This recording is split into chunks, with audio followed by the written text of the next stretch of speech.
the Enlightenment is a child of these Judeo-Christian traditions. And I think you have to recognize that, because otherwise you're literally cutting off the roots. Do you believe that we were created by the Abrahamic God? I do believe that there are stories, and I choose to believe the story because the legacy of that story is what we're living through. And it's a story I like because it's a story that says human life is worth living because it's in the image of God. Welcome to The Land and the Bible. We're excited today. We've got a special episode where we're going to react to some videos on YouTube and see what you guys think about it. I'm here today with Jameson Creel. How you doing, Jameson? I'm doing great. That's awesome. We're doing remote today. We're in different parts of the world, but that doesn't stop us from making some videos. So why don't you tell us a little bit of the background of why we're doing this video and kind of what we're going to get into? Yeah, so this is a video I saw. I mean, I think it's 4 months old now, so it's, it's not, the cutting edge of current culture, I guess. But I saw it 4 months ago, and I was, I guess if I'm just being honest, I guess I was moved by it. I listened to, it's ayaan hirsi, who was started her life as a Muslim and even a radical Muslim, and then eventually became a member of sort of the Richard Dawkins, Christopher Hitchens, New Atheist camp. And just in the last, 4 to 6 months, has come out publicly as a Christian. And, if you are in that, sort of New Atheist camp, if you're in that group, it's going to cost you something to declare as a Christian. Some of your old friends are going to be a little bit shocked at that. And so I was interested to listen to her, and then I found her story moving, in her discussion of why she left Islam, her impression of that, and then, basically, giving it a little bit away, but, coming out of Islam hating God. So then, living a big chunk of her life as an atheist because of that. But then discovering that atheism didn't fulfill her. And, then, late in life, switching over to Christian belief. I just found the story moving. And I found her personally, you listen to a lot of people online, and there's kind of loudmouth guys typically that just want to win arguments and score points and say something, caustic to you have a hot take and, be, I don't know, whatever, get clicks and blow their brand up or something like that. And that's anything from sports media to political to frankly, religious media. You just, again, sort of loudmouth, hot take guys, and girls, I suppose, it's a popular thing these days. And, she's anything but that. You watch her respond to questions, and there's kind of long pauses, and she's thinking, and she's, she's got a gentle spirit, but yet a toughness and a bravery to her. And it makes you feel like this is someone who really does want to seek the truth and is willing to follow it. And I just wanted to maybe bring it to some of our audience's notice. And also to comment on it, a little bit. I've given basically my entire adult life to trying to share the gospel with Muslims. And, I guess because of that also, I find this particular bit, I guess touching or moving at some level or effectual. So I wanted to share it and just kind of break down a few of her thoughts. So there it is. Yeah. Yeah, that's great. And I think there's, we've been talking about this. This seems to be like a theme. I mean, maybe it's happening more in Europe and England and whatnot for certain reasons at the moment. But this kind of move from like an academic shift to like, hey, maybe Christianity wasn't so bad. Maybe we shouldn't have like tried to tear it down so hard. And we might get to a Richard Dawkins clip after we get through this one if we can. But it's bizarrely so yeah, it's shocking. Yeah, it is, and it seems to be something that I've heard other stories from other people who are academics that came out of atheism and decided, I just decided to be a Christian. It's kind of shocking. So yeah, and I don't, which it seems like more for political and maybe philosophical reasons, but sure. I was going to say I don't think it's totally a European phenomenon. Obviously over here, I'm sitting in Athens as we speak. European culture has gone farther away, I think, from its Christian roots than American culture has, which means that there are more people who could turn back, if that makes any sense, But America has definitely, certainly left those moorings, as well. And I think we're seeing in both places, people that are beginning to understand that when you give up the foundation of your culture and society, that there are consequences to that, and the fact that, I don't want to comment too much on what I think Dawkins, these guys thought they were going to get, but I will just say, I don't think they're getting what they thought, that was going to happen. Like, if we just get rid of God, it'll be great. Well, maybe not, maybe not. Yeah. So, yeah. All right. Well, we'll play this first clip and then we can talk about it. So this one just is titled Cultural Clash. So let's see what this is. The values, the religious values and the norms that they defend and that they're willing to die for are not of here. And that we are just as determined to stand for what we believe in. And there has to be a moment where we make choices, we all make choices. But part of that choice, and I remember in the 1990s, 2000s, it used to be, if you don't like it here, go back home. It's not as simple as that anymore.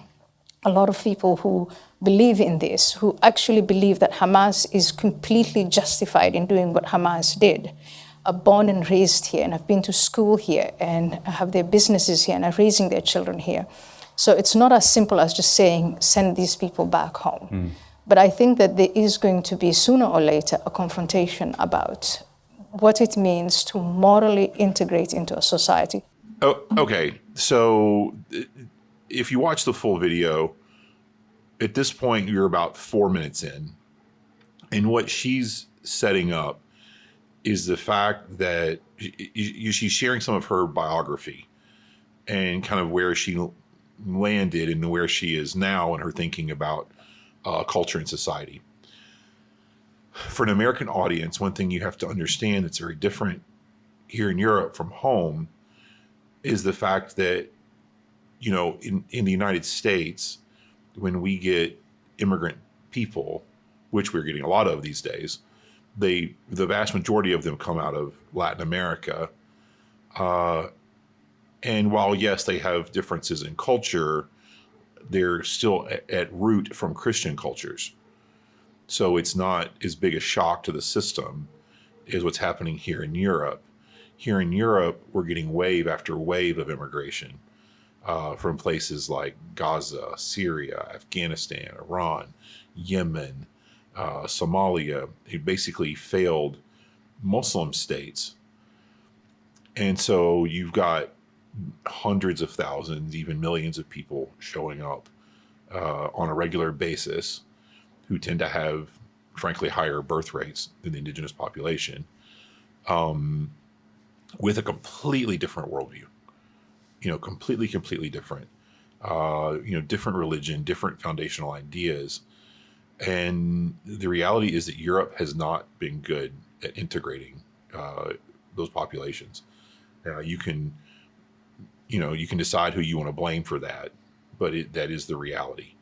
That you go to the UK and there are certain enclaves that are, say Pakistani Muslim with almost no integration rate with the broader, British population. They really just marry amongst themselves. So they're closed enclaves. Not quite to the same extent, but similar issues, with the Algerian population in France. You kind of go on and on. And so there is an uneasiness in Europe about the balance of power, about, really old cultures that, are used to being about themselves. France is used to being French, and for French people, and Germany's used to being German, and for German people, and you kind of go on and on. And now that's not necessarily the case, and there's a lot of concern. And while clearly ayaan hirsi is a immigrant, she's an immigrant who completely rejected, basically the Islamic culture she came from. She felt abused by that, and we'll hear more of that as it goes forward. And she wants to utterly, completely integrate with, European, and frankly, Christian culture. And so that's why she's setting up the fact that there's a conflict between ideas that aren't from here, ideas that are from here. And this is all a part of her talking about her coming to Christ. But a part of her coming to Christ, and you're going to see this, is a little bit kind of like utilitarian, because I think she kind of looks at the world, and a part of her equation, I'm a big C.S. Lewis fan. And when you read C.S. Lewis, a part of his coming to faith in a lot of ways was a cold reasoning. He was, a Hegelian, and he had different kinds of philosophies and ideas. And he would basically try these philosophies on and be like, this explains it all. And then he would be like, okay, never mind. No, it doesn't. And, he called himself a reluctant convert. At the end of the day, he was like, well, nothing else really explains the world. I guess I'm stuck with Christianity, and then becomes a very important, influential Christian author. Her process is similar, but she's looking at it through the view of a societal clash, and she doesn't think that Western secularism can hold up, against Islam. And she doesn't like Islam. She's coming out of it. So that's a problem for her. So that's why she's kind of talking like that. And she's saying, like, we can't survive like this. We're just going to fade into the past. We're going to go away. So that's the explanation of that, of that quote. Yeah, that's really good. Yeah. And like you definitely know a lot about that, being that you're in Europe, and working with immigrants from Muslim countries, and you are in Greece, and everyone, I think at this point, knows that is an ongoing issue in Greece. And we're going to be rolling, this next point is rolling straight into what you just said, which is, the trade that she's talking about. Not to sort of beat this completely to death or to take too long on the first 30-second clip, but, like, where I live here in Greece, just to sort of understand why there are people over here that perceive like a societal conflict or a societal crisis, might be a better way to put it. So I live in Greece. If you roll the clock back 2,400 years to Alexander the Great, the Greeks ruled from here to India. They were the most dominant culture on earth. They were the smartest people. Everybody wanted to act like them, be like them, adopt their language, adopt their culture, build their building. They were it, And they basically spent the last 2,400 years shrinking. Just being pushed back and pushed back and pushed back, conquered by the Romans, and they kind of get their own empire. The Byzantine Empire, which called itself Roman, was really Greek. But then, these waves of Islamic assault over the course of centuries, just kept pushing and pushing and pushing. And finally, you have the conquest about 1400 AD when Constantinople falls. And then you have 400 years of them being conquered, occupied, oppressed people, under the sort of boot of the Turks. Then they finally get back. And this sort of, but it's a story of collapse. And so now Greece is the smallest it's been in over, 2,400 years or something. And it's continuing to shrink. You could literally pull up articles that came out this week here about the population collapse and how the birth rate is, 1.3 or something like that per woman, and how there were 80 something thousand more deaths in Greece than births last year. And it's continuing to shrink. And meanwhile, immigration continues, so there is a sense of being replaced and moved out by a lot of people, which feeds all that, so there's a sense of societal decline, in Europe, and then also this push from the outside, and that's a part of what she's addressing. Okay. Yeah, that's good. Okay, that's really good context. I just wanted to kind of frame that and make sure everyone kind of knew where we were coming from and where you were coming from with your background, because you have a front row seat. So yeah, and how she's processing, like why is she framing things in the context of this, like this clash, and secularism isn't strong enough to withstand it, to an American that feels sort of hyperbolic, kind of crazy, maybe even like, I don't want to say racist because it's not about race, it's about cultures and religions, but somethingist, otherist, but it feels a little different over here. We're great at living in our own worlds over here and not understanding the rest of the world's context. And having two oceans for moats is a really nice thing. That's great. It really is. Okay. Yeah, it's true. Well, all right, let's roll the next one. So this is where she's going to start getting into that trade for secular humanism or European secularism. Yeah, it's basically why she personally chose to leave Islam. All right. You rejected the faith that you were brought up with. Yes. And it seems like you fell in love with a new creed, which was Western liberalism, basically. You write here that I left the world of faith, of genital cutting and forced marriage, to the world of reason and sexual emancipation. After making this voyage, I know that one of these two worlds is simply better than the other. Do you still believe that's true? Yes, of course I do. Yeah, I live it every day. I thought it was, when I came to the Netherlands and discovered that it was actually possible, for instance, for men and women to interact peacefully, well, until quite recently. The woke people have created all these problems. But I just thought that, we had man-made governments in Europe and the rest of the West, and that was secular, that established rights and protected those rights with institutions. That there were universities where you could pursue any line of inquiry without any kind of condemnation.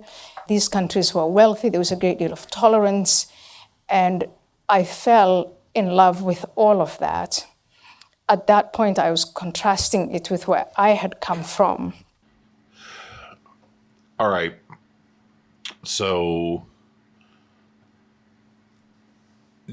this is a tough one to discuss, because especially in an American context, because we decided at some point a long time ago that you just couldn't say something was better than something else. You couldn't say one religion was better than another. You couldn't say one culture was better than another. You just had to say, well, everything's good in its own way, and they're all kind of equal, but they're different.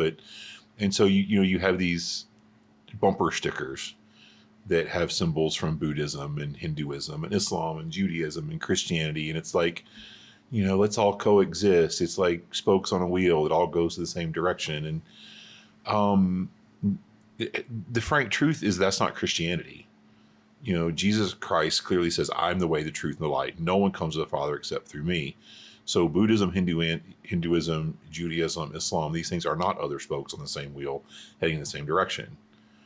The testimony of Christ is that those are all going in a different direction than we're going. If you're not following Christ, he's the way, then you're going the wrong way.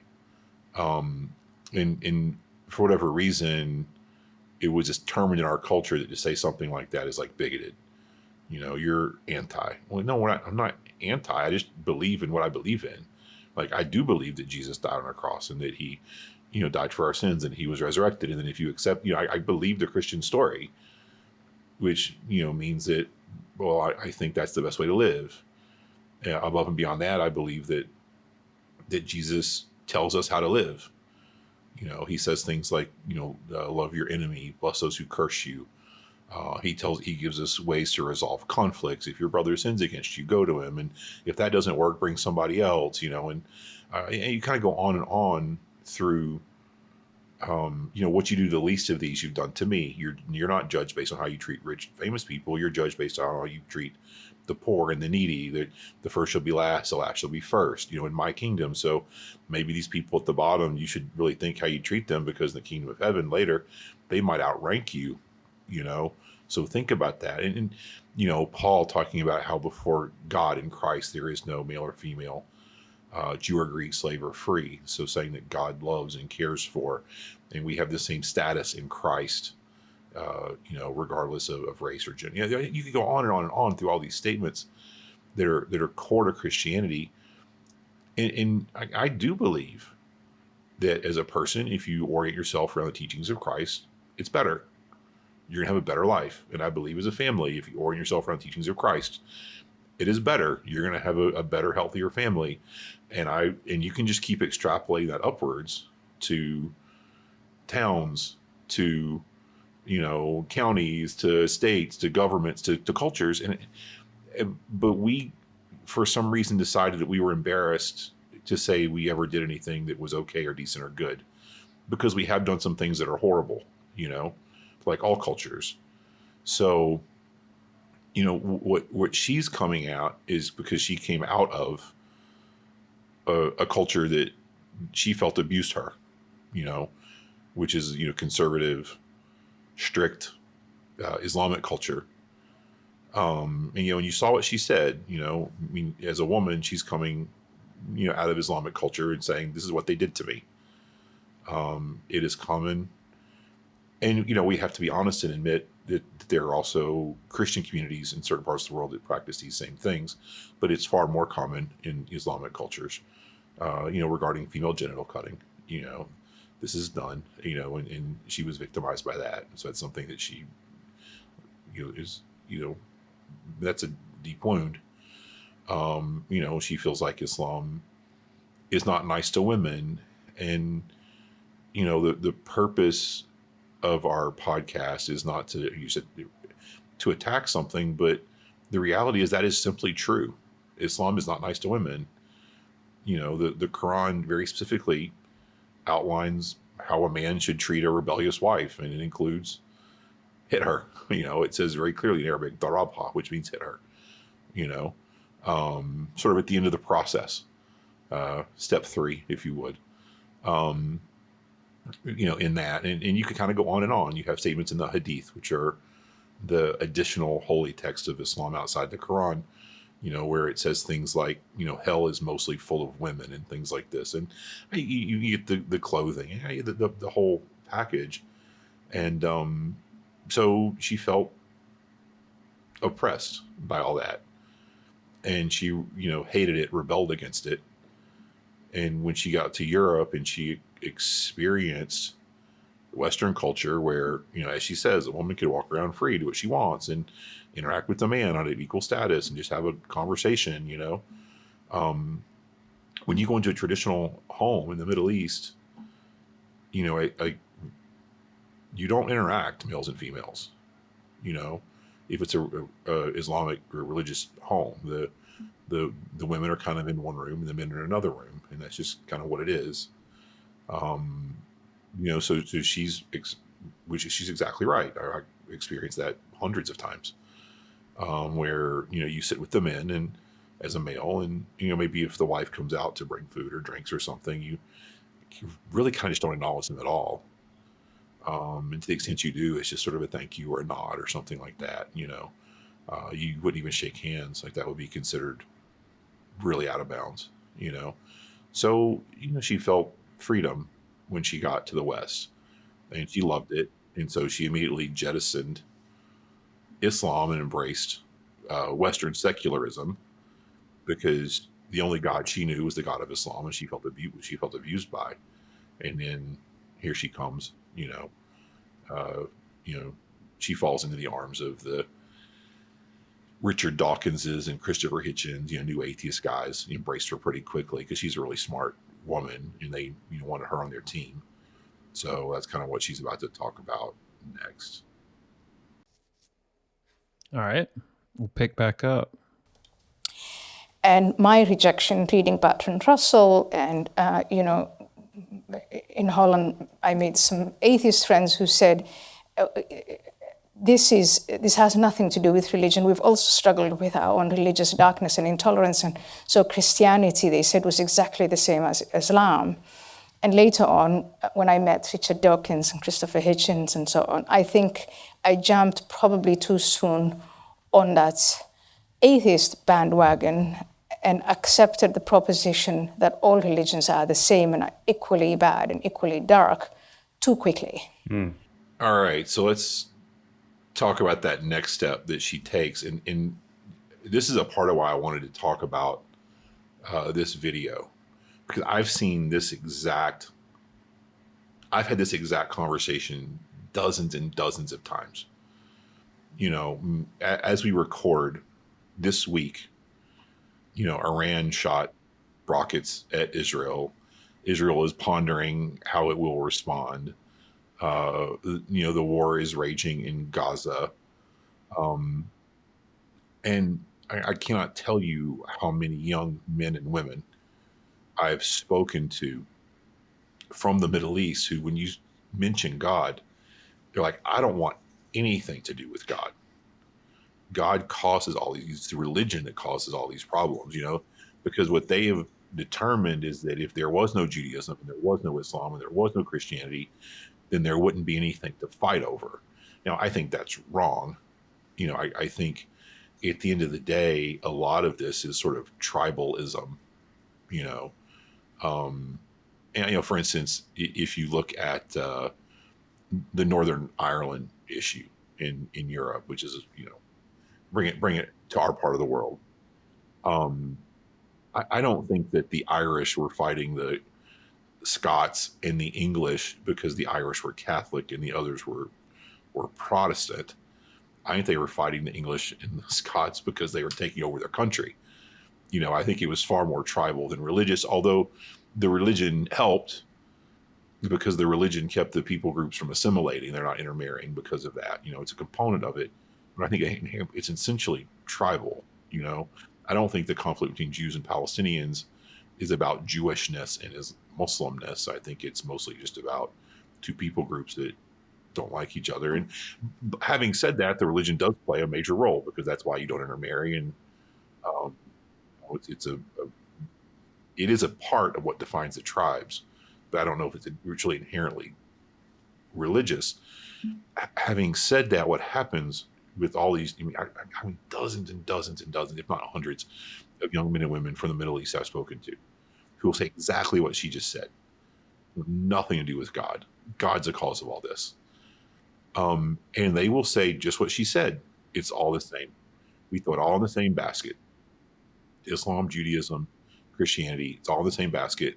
We want no part of any of it. It's such a common fallacy. And, and again, I don't want to be just like super ugly. I don't really ever, because I want to be able to function in Islamic communities. We don't really ever come on. We really don't really ever talk about this stuff on our podcast, but I wanted to talk about this one today because I want people to see what's happening, and I want you to kind of understand what's happening. They throw it all in the same bucket, and it's not fair. Like as a Christian, I can look at the world and say, yeah, we've had our mistakes. We've done wrong things. I mean, we'd be a liar to say anything else. And you could take the whole litany of things that people talk about these days, whether it's slavery, war, colonialism, all these sorts of things. Have we participated? Absolutely. Have we participated more than anybody else? I would argue no. long after Europe ceased all slave trade, there were huge numbers of slaves being pulled out of East Africa into the Arab world, and there's still black slavery functioning in North Africa till now. You can Google it regarding Libya and places like that. So I think that throw everything in the same lump is simply not fair. And people like to cite certain passages in the Old Testament and say, see, it's in your book too. But, my take on that, and I'm not sure exactly where you land on this, but I don't believe that the law, the Torah, which says some of these things, I don't believe it was universal. So my take on the Torah is that it was written for a certain set of people at a certain place at a certain time. I believe Christ and following Christ is universal. So when you get into some of the really difficult, challenging passages in the Torah, how do you find out if a woman's had adultery and there's some kind of weird test? And you're like, I don't know how that works. What are you talking about? Or, go into this village and kill everybody. But if you capture a good looking woman, you can keep her for a while and decide if you want to marry her. There are some passages that are, they're tough. They're tough to wrap your head around. What I believe is true is that if you go back in history, that it was such a brutal, brutal world that the things the Bible is saying that sound brutal were actually relative to the time not so.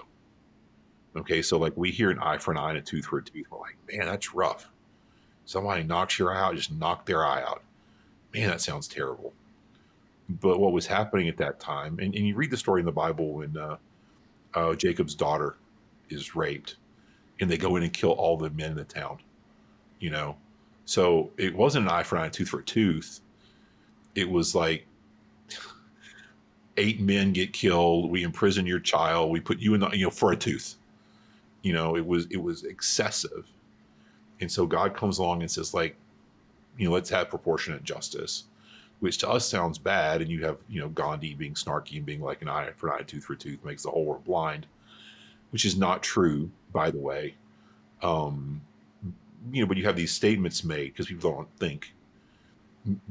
But what I believe is that we have a progressive revelation of God, and God was moving the Israelites, from sort of point A to point B on the way to point whatever Jesus is, Z, the end, finish, So yeah, it sounds rough, but given the culture and the time and the place, I think it probably is better than you think. Does that make any sense? No, I think it's great. I love progressive revelation. I like to see it that way as well. I mean, there's good arguments that people make, around a lot of that stuff in the Old Testament. But I think trying to understand the cultural context is like when you do that, you start to get your answers to many of those questions when you start to try to put yourself in that world.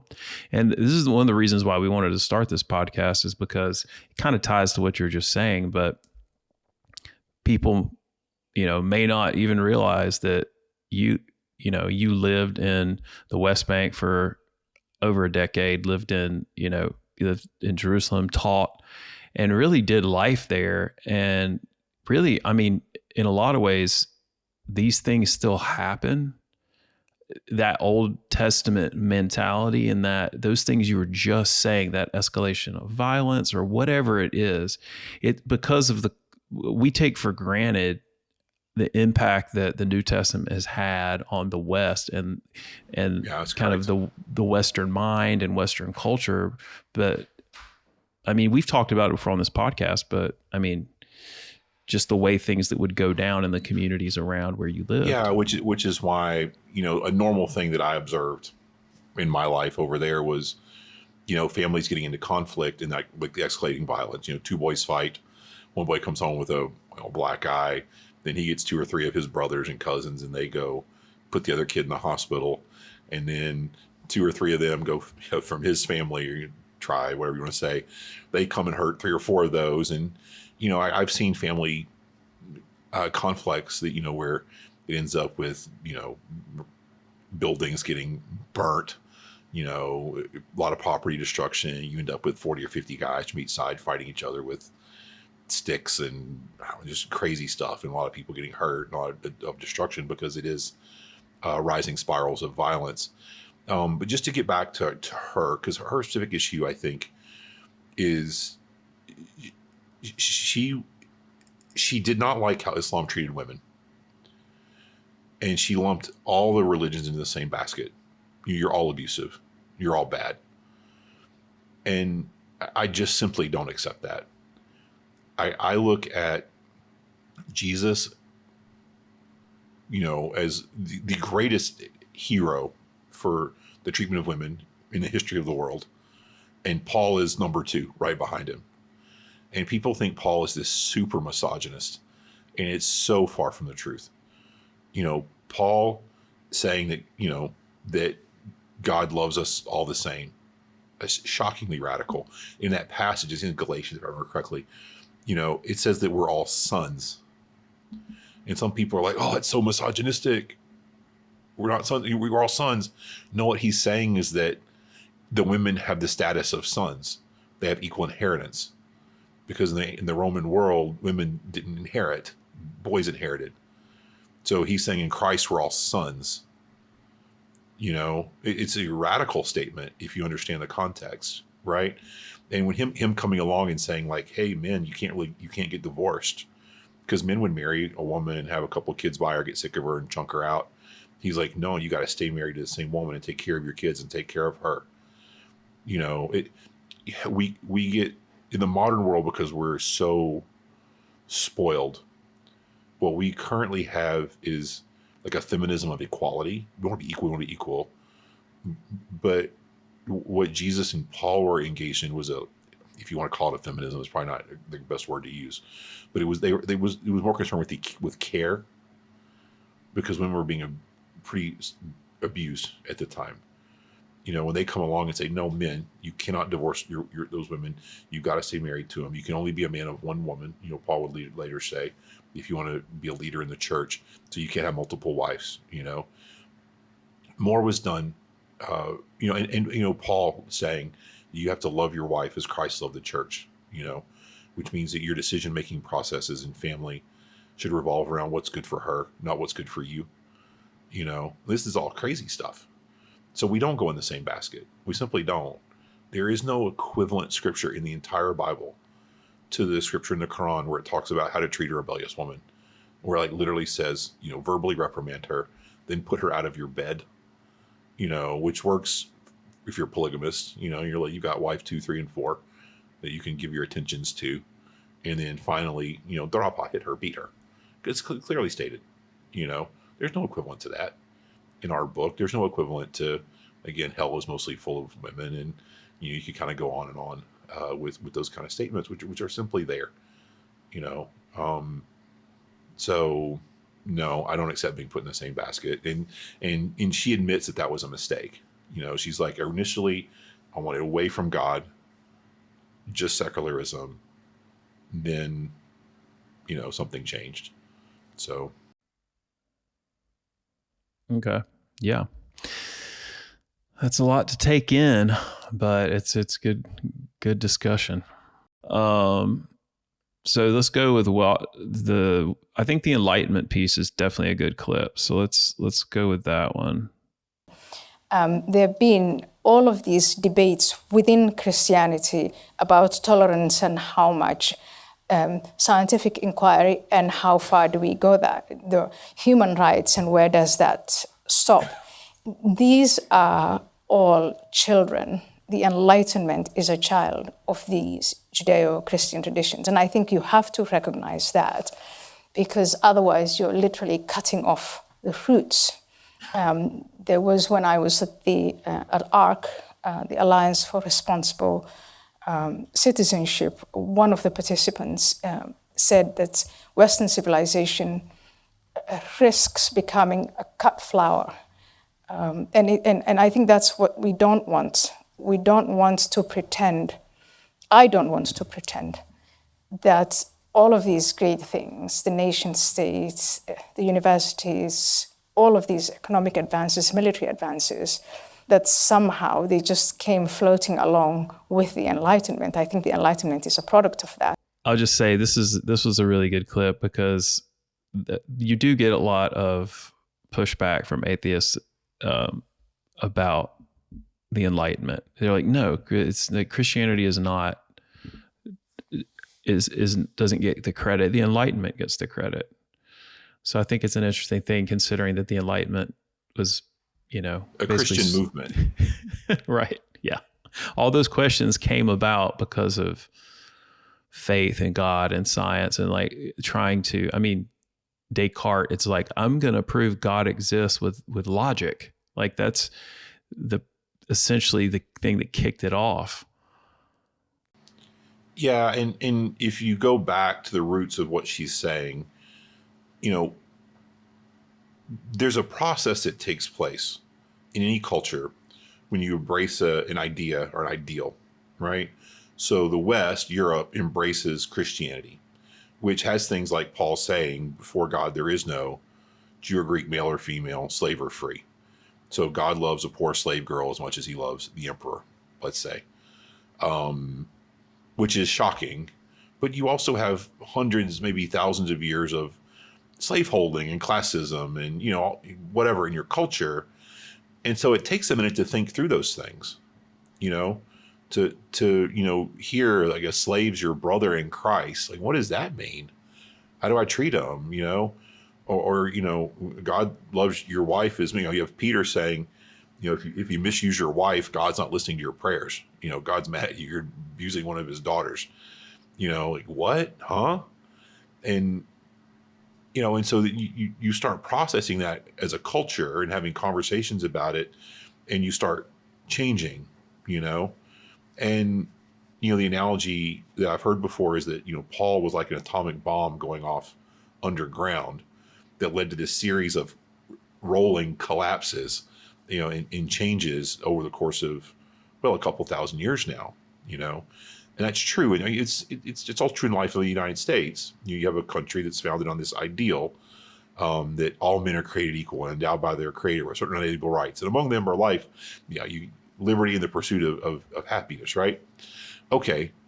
Well, that's but okay, you write that and you believe it, but you've got slaves and, you really mean men. You don't mean men and women. And, you really mean men that own property, and they're white and maybe Christian. You've got certain parameters around those words, but you start interacting with that and thinking about it, and you really believe in it.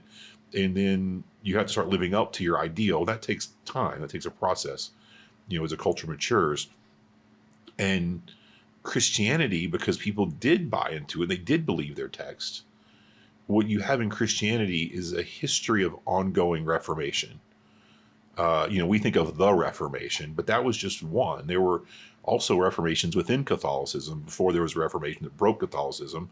But even going on beyond that, we've always had sort of movements and adaptations and changes as we've tried to get better at fulfilling what our text says, And so, yeah, the atheists, they love the Enlightenment because the Enlightenment's near the end of that process. And, there were people coming out of some of the French Enlightenment that did kind of want to jettison God. You have some of these thinkers that's when you start getting, a lot of maybe secular thinkers come along. But the reality is the Enlightenment was based on the idea that God is orderly. He has a universe you can observe and you can think about. So it was the platform of the Enlightenment was completely Christian. Everything about it was Christian. And even the idea that you can go forward as a culture and, we can all get along. Well, that comes out of, sort of, love your neighbor as yourself, love your enemy, bless those that curse. The Christian ideas that, you think something different, you're different than me, but we don't have to fight.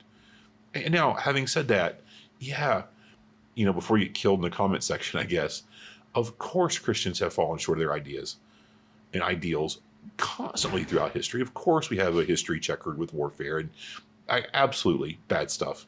But everybody has that. All cultures have that. I hope the difference with us is that we look at it and then we try to do better going forward. I hope on our best days, anyway. So yeah, the Enlightenment comes out of a Christian foundation. It is a Christian movement. So to say you can just accept it like in isolation, so it's saying like it's a cut flower. You cut it from its roots and it doesn't really work anymore because the assumptions that made it work were Christian, So I think sometimes when people think about, when I say people, I mean like, and people who Christians don't probably sit around, normal Christians, not weird Christians like us. They don't sit around and think about or talk about the Enlightenment that often. They're just like, oh man, that applies to my life like so well, but you're quoting the Declaration of Independence, right? You're quoting that. And Thomas Jefferson's quoting John Locke, who was an Enlightenment thinker. That's my point. Like that's coming. We interact with that in the United States in a daily, trying to reach that ideal. But I think a lot of times atheists are thinking more about the stuff that as it evolved, the skepticism that evolved from it, the David Humes and the things where it progressed when it kind of like made its break and that whole like philosophical framework started to kind of like build out further and further and be like, what's the metaphysical foundation of, blah, blah, blah. Yeah. Christians are still like, God. And exactly what you were saying. It's like God is a necessary thing in our understanding of how the world works and how goodness works and how morality works. But I think when people think about the Enlightenment and its impact, they give credit to the Enlightenment that think that maybe they're not really considering those initial arguments and those things that were foundational in the beginning of. Yeah, I also think that as Christians, to ignore what the intellectuals are saying, because you're like, oh, those are the brainy weirdos at Harvard or, Oxford or something.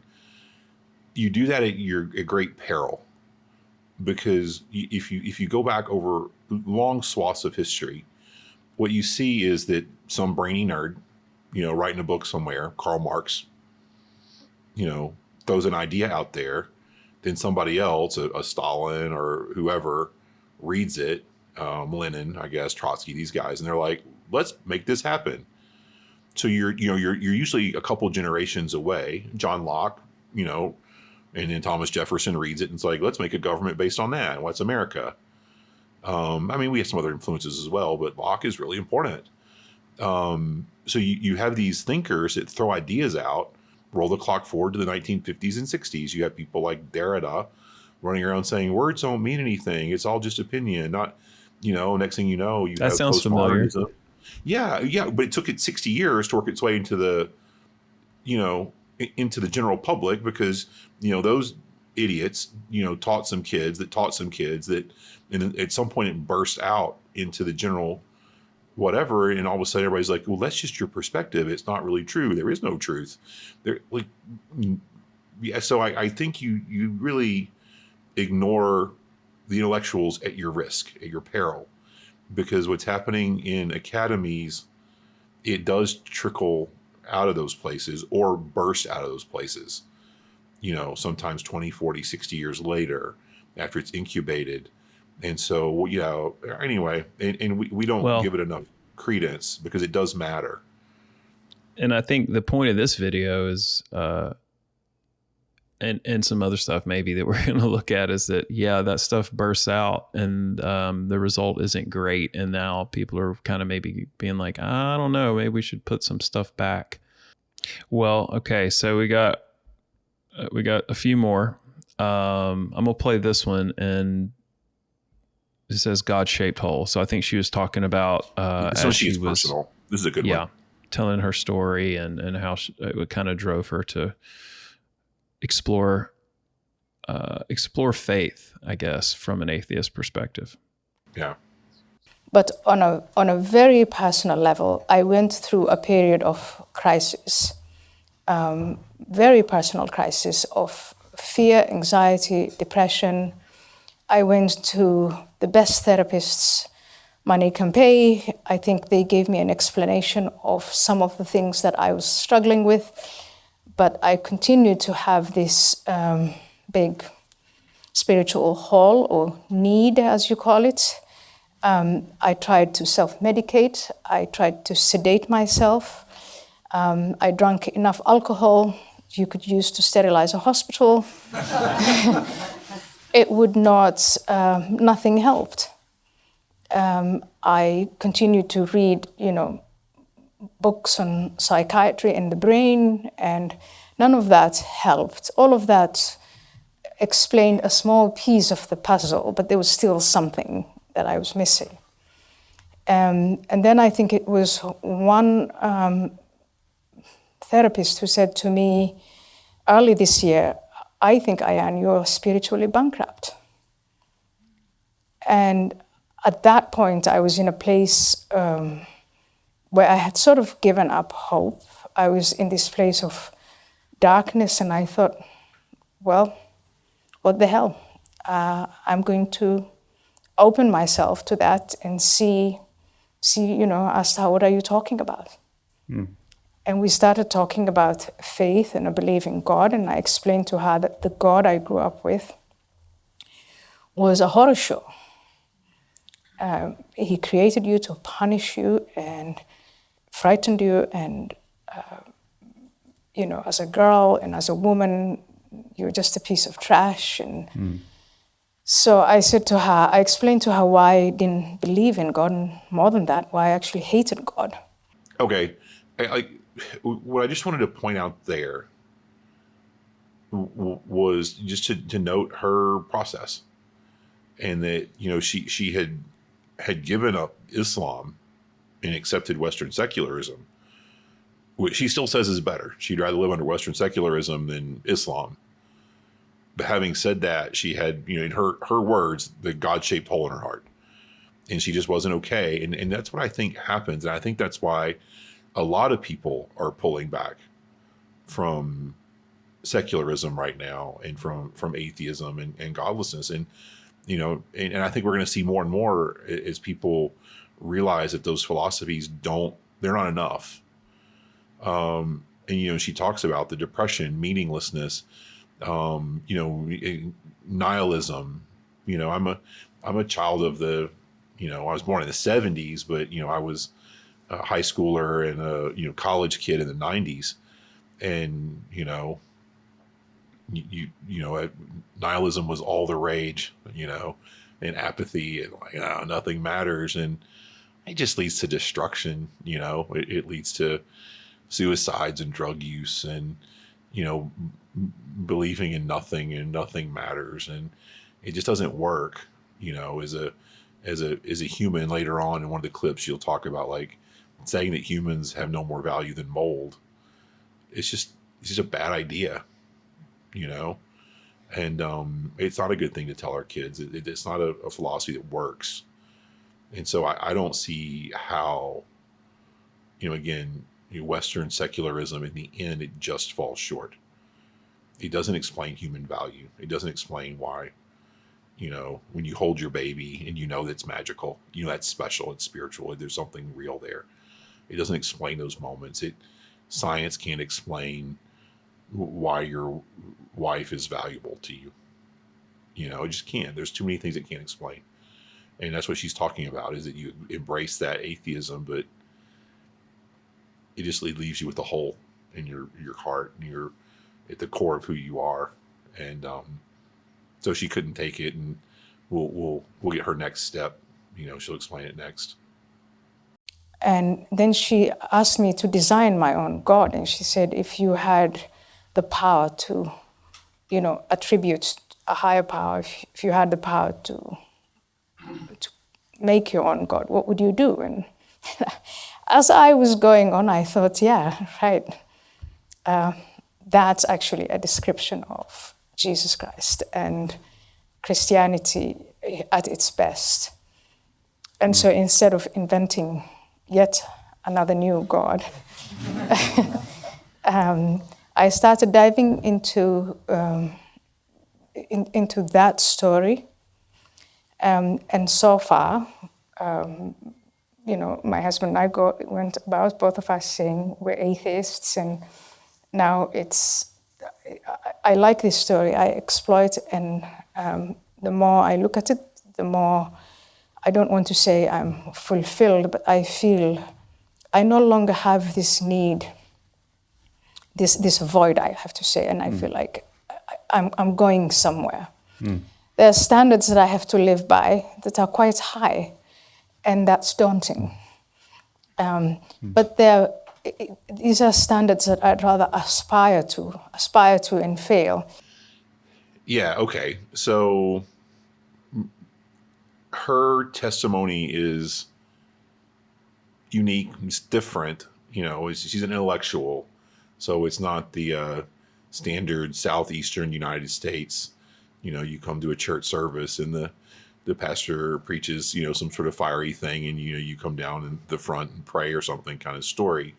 It's not exactly that. You know, it's some of her coming to Christ is utilitarian. You know, she really wants Europe to survive, and she thinks it needs to be Christian to do so. And it's intellectual because she looks at things like the Enlightenment and understands that it's rooted in Christ, and the things that she likes in Europe are rooted in Christianity. So there's definitely a utilitarian intellectual part of her story. But then she gets to the personal. She talks about this God-shaped hole. And what I thought was really remarkable is how, you know, she starts thinking, like, if there was a perfect God, what would it be like? And if she starts writing out and describing if I could have any God I wanted, what would he be like? She realizes, like, I'm just describing Jesus is all I'm doing. And then she begins to, at some level, I'm not God, so I can't say to what level she's accepted. I mean, to me, it's clearly, as she said, she's going somewhere. But to hear her talk about, like, and now I don't feel that hole in myself anymore, because I've accepted this story, which I think that's also, like, a brilliant way to say it. We talk sometimes on here about like a storied theology, how Paul lived in a story, and how you have to live in a story. If you don't know the story you're living in, you got a problem, and so for her, she's come to believe that the Christian story does the best job of explaining things and of giving you a framework to live in, including demands. Here are things you have to work at and aspire to get better at, forgiving and being kind and stuff like that, having patience and love and self-control, So I think it's a beautiful story of a lifelong, I mean, she's not young, of a lifelong journey, from one faith to no faith to Christ. So I don't know. It's part of why I want to share it. I think it's great. Like I love like just how like honest she is about it too, because I mean, I listen to a lot of people have discussions around this type of content, and I've definitely, there's an animosity from a lot of the atheist position to Christianity because they disagree with Christianity. I mean, they definitely don't believe it's true, but they also don't want to give it credit for its good things. They want to say, well, you can get the same thing out of secular humanism, or I just believe that I should be a good person because it makes me feel good, and so therefore I'm going to go do it.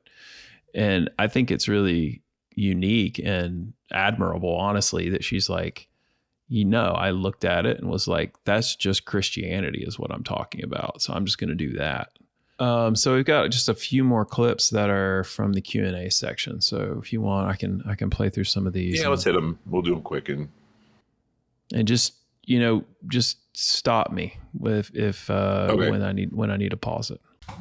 Well, Islam and Christianity in general, religious studies be more part of general education so that students can actually see what the difference is instead of just saying, here's the one thing, this is what we stand for, but also here is why we don't stand for that, or just sort of make up your own mind in terms of, do you know what I mean? I know what you mean, and it's called multiculturalism, and it has failed.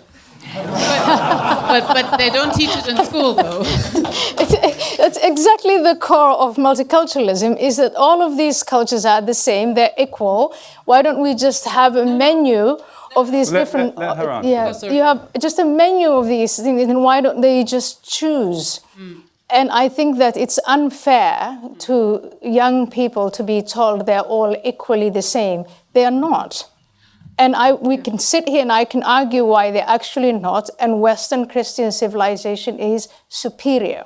And so I think at some point we have to be able to say that. And if we don't do it, then these other narratives will come and fill in the void. okay, so this gets back to living in a story, right? And what has happened in the West is we've pushed a story that there is no difference. But it's at its face wrong. Okay, so we can go back in history and, you know, pick another culture. You know, the Aztecs, when they, you know, inaugurated one of their temples, sacrificed 25,000 humans in a day. I mean, do you really want to honestly argue that that would be a wonderful, great culture to live in, where, you know, they were just harvesting slaves from all the other tribes that weren't as strong as them and sacrificing them by the tens of thousands to dedicate a temple, cutting their, you know, beating hearts out of their still living stomachs or chests? But that's just not true. You know, it's just simply not true. You know, and to argue that the only reason the West ever did anything good is because of exploitation doesn't make any sense. Because if all you do is exploit, how did you get in first place to begin with? You know, like if you're just a leech, you should never be in first place. You should always be behind the thing that you're stealing from, you know? So it doesn't make sense. The argument doesn't make sense. And, you know, I'm not trying to be like some super, I don't know, whatever, hyper nationalist or like rah go us, like none of that at all. But I do think you have to be honest about one thing is better than another thing, you know?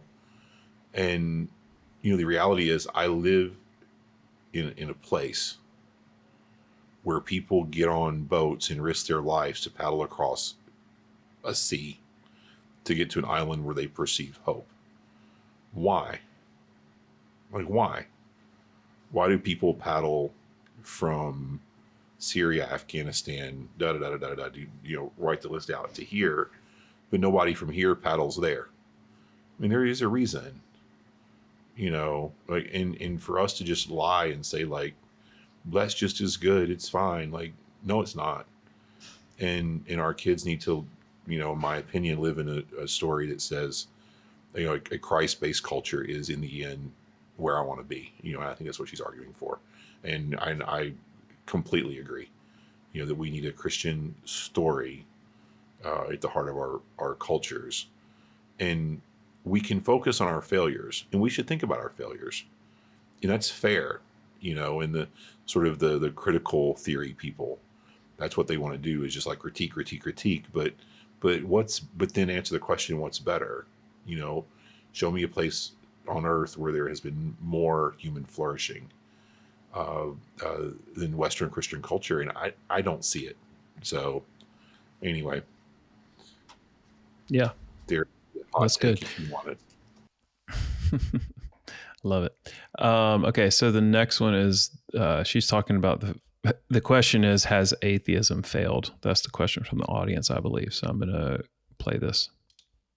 The other thing about atheism is it's a negative concept. It's basically a declaration saying, I don't believe that there is evidence that an entity called God exists.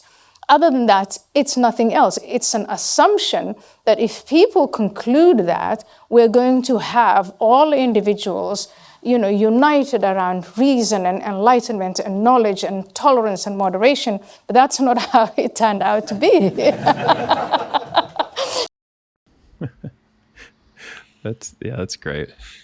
I mean, there it is, you know, and she's right. She's exactly right. If everyone jettisons God, what Nietzsche said, there'll be too much blood to soak up in this, you know, with, I don't know for exactly his quote about, you know, all the whatever in the world, you couldn't soak up the blood. The world couldn't soak up the blood. Well, there you go. So she's right. When you don't believe in God, you don't have nothing to anchor yourself to, and then you're going to believe in something else, and it just gets into other kinds of lunacy. You know, the idea that if we jettison God, we'll all end on believing in human rights is insanity. Like, that's not true. You know, if you don't believe in God, you ought to believe in Darwinism, and so the strong should eat, you know, and take from the weak. Like that's where logic leads you if you jettison God, you know, which is where the Nazis went when they did. So yeah, I think she's exactly right. It leads to, you're unanchored. It leads to craziness, and which is what we're seeing now, all over the West is craziness. If you don't believe there's a source of truth, you don't believe in truth, and then things get goofy. So, yeah, and I think when you say Darwinism, you're saying like Darwinism philosophically, really, right? It's like that's your story. Yeah, play that out. Yeah, just go ahead and play that all the way out. If you think it's healthy, for the strongest lion to kill or run off the other males, and he gets all the women, and he gets the first share of the food, and that's good because then his strong genes are going to get propagated. So like the what is good for the strong is good, which is what Darwinism teaches. And then you apply that to humans. I mean, why wouldn't you want, really fit, really healthy, really intelligent genes pushed forward and the other, not so good genes eliminated, if you believe in that? Whereas Christianity comes along and says, like, no, we're all image carriers of God, so you can't harm, anyone.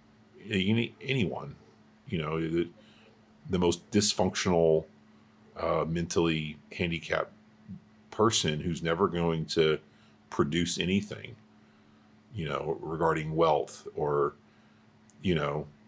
still is an image bearer of God and has dignity that should be respected. That's what we believe. You can't arrive at that by logic.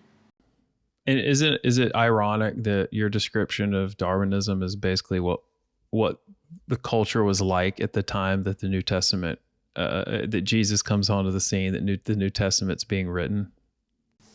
Yeah, for sure. The Romans had no shame. They weren't like, oh, let's be nice to weak cultures. They were like, let's kill them and, take them as slaves and take their stuff. I mean, they were just blatant. They didn't care. And, we've talked about some other podcasts, but the head of household just abused everyone underneath him any way he wanted, and no one could say a word. So yeah, that is exactly the culture that Christianity was born into. So, and critiqued. Yeah. Okay, well, we got one more, and this one says, I get the question is like, we were all created by God. Is what it looks like maybe from the audience, but yeah. She answers that she's choosing to believe the story. Do you believe in Christianity? And she's like, I choose to believe it, basically. Yeah. Well, let's play it and see. Do you believe that we were created by the Abrahamic God? And if you do, have you always believed that's the case? And you've simply changed the flavor of that belief over time? If you don't, is this more a sense of political pragmatism from you at the moment? I think that's a very good question. I think, Freddie, you asked that earlier. I think that I have not, again, my atheist friends want to see evidence, because you say, do you believe that God created? And then you say, well, have you got any evidence for God? So I want to sidestep that question by saying, I do believe that there are stories, and I choose to believe the story that there is a higher power. Again, what that means, I'm still developing, I'm still learning as much as I can, but I choose to believe in that story because the legacy of that story is what we're living through. So yes, it's partly pragmatic, and yes, it is partly personal and spiritual.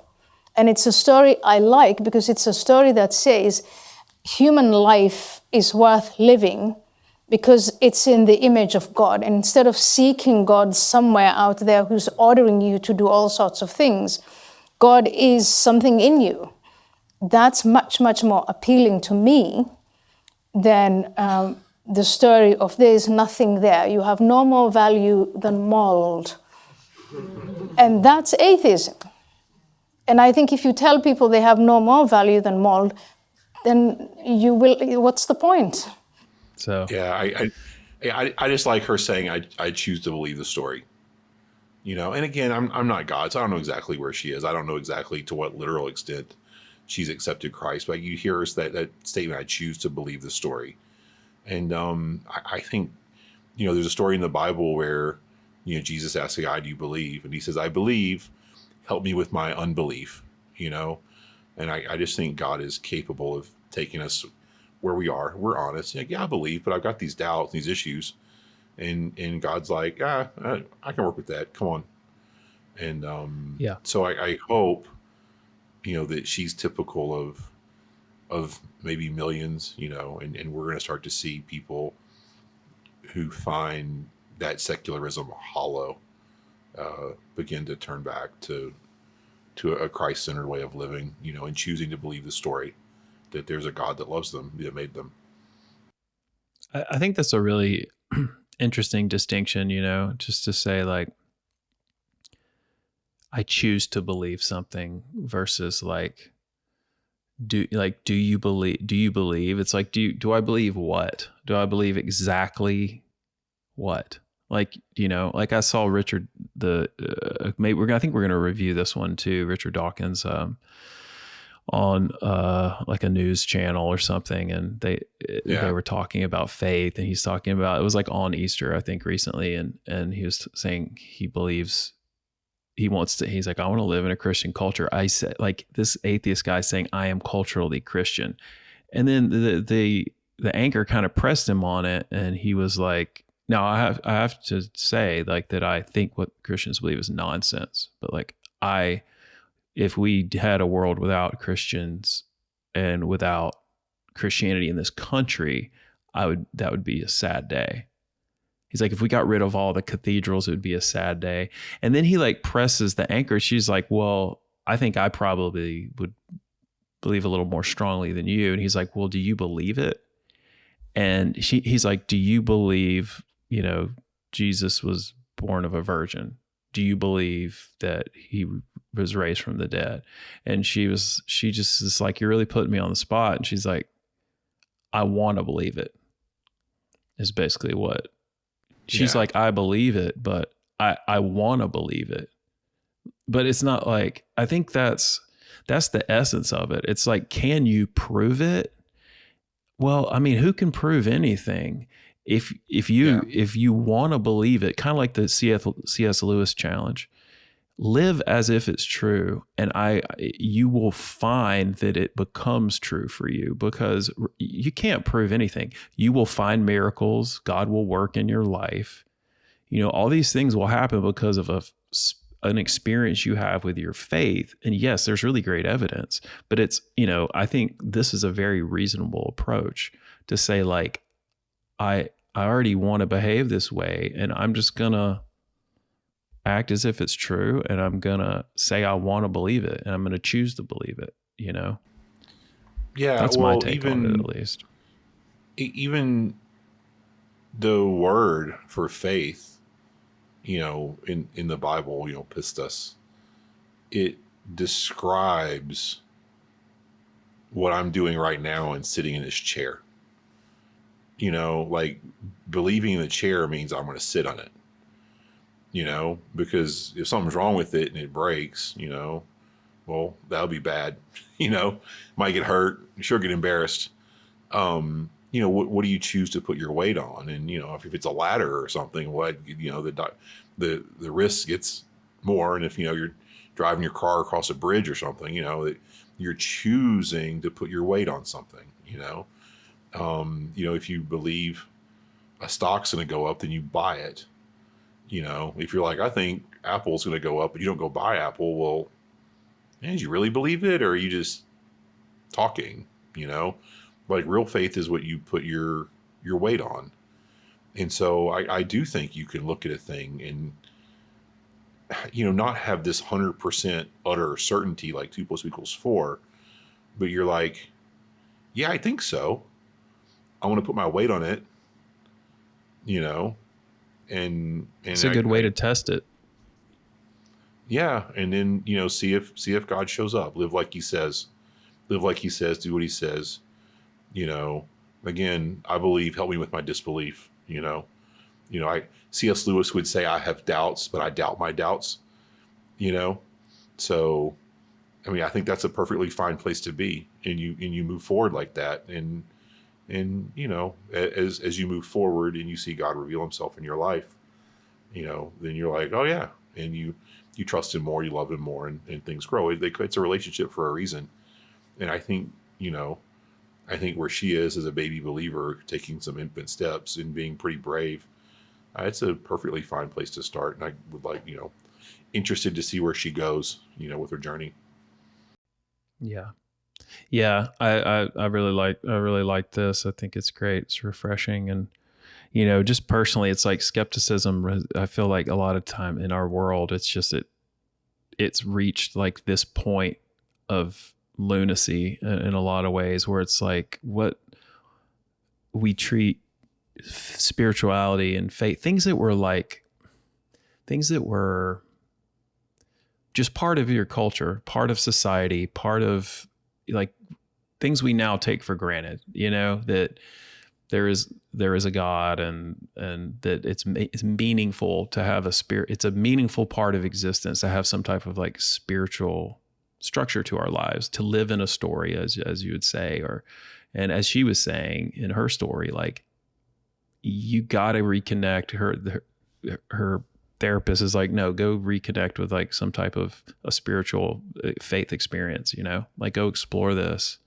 We take that stuff for granted because we get caught up in proving something, or we get caught up in some type of rational thing, or we are overly skeptical to the point that if you treated everything with the level of skepticism you treat faith, then you would never get married, never have a friend. Function. Yeah. Right. Yeah, if you're like, how do I know you'd have really no like relationships? Prove that you like me. I have to really know, otherwise we can't play basketball. You're like, are you crazy? None of us function like that. I have to really know that I can get to work if I start this car. Well, maybe you won't. I don't know. People have wrecks all the time. So you gamble, and you based on the preponderance of the evidence, and you move on. And I think the other thing is that we've just become so utterly graceless, that I don't know why, but it's like there's this thing in our culture and society now that we want to make ourselves feel better about being mediocre or bad by tearing down anybody who's kind of good, so we'll look at, Abraham Lincoln and be like, yeah, well, but he said some racist stuff, and he did say racist stuff, but that doesn't mean he wasn't on balance great for his time. And, but we don't want to have any grace for anybody and say, well, they were a human, they were way, way better than 99.9% of humans, but yeah, flawed, or Winston Churchill, who saved the world from Nazism, like unquestionably. If there's no Winston Churchill, we're not sitting here having this conversation. I'm not sitting in a Europe that's like it is now. That's just simply clearly true. But he also happens to be an imperialist, and, definitely had some, whatever other kind of, ideas that would not be popular now. And so we're just going to throw him out and say he was a scumball. Like, no, he wasn't. He rallied whole nations together to oppose Nazism and save the world, so, but we don't want to have any grace for the, what I'm saying? Like we just throw people away, we throw legacy away. We throw, again, like, and you look at our own histories, like America, England, I just take your pick of the place. And, we super hyper focus on the mistakes we've made.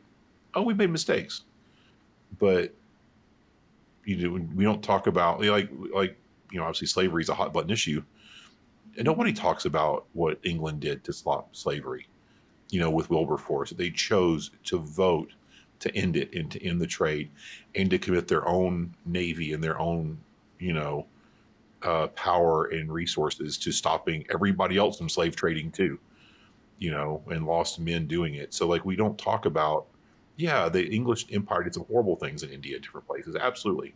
no questions asked. But it's some great. We don't have that on balance conversation. We just can't have it. We just have to be like, you're bad, rawr, and then move on. And to people and cultures, and it's unfortunate. It's sort of graceless, and it doesn't let us. I don't know. Just all critique all the time. Yeah.